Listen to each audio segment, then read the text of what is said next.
Have you ever thought why there are so many unhappy people in the world? It is hard to meet a really happy person. So, it seems that life is full of negative points and it's normal. But it shouldn't be so.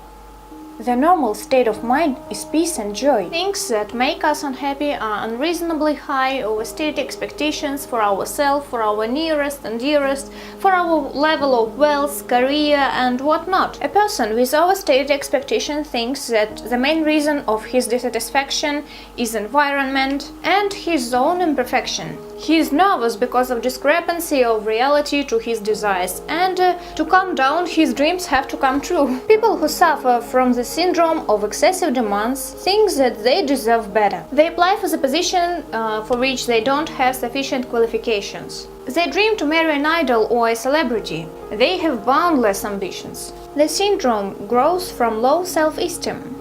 Through external attributes such as beautiful wife, wealth, a gorgeous house, a person tries to fill their inner emptiness. When he does not get what he wants, he sinks in his complex deeper and deeper. It often can be seen in attitudes of girls towards their boyfriends or of husbands towards their wives.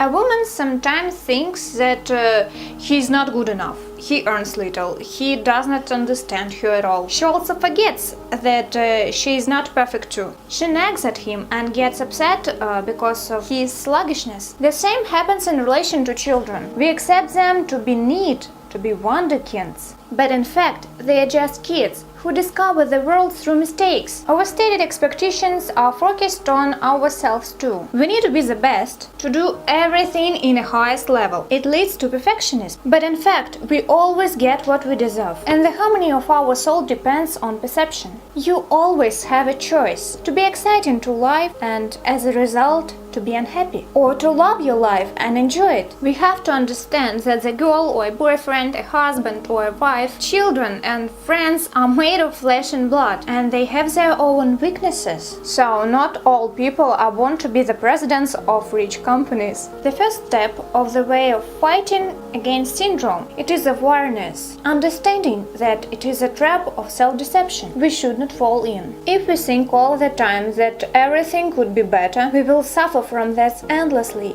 because it's not limit to perfection. The syndrome of overstated expectations can upset the relation with the person you love. You think that you love, but what means to love?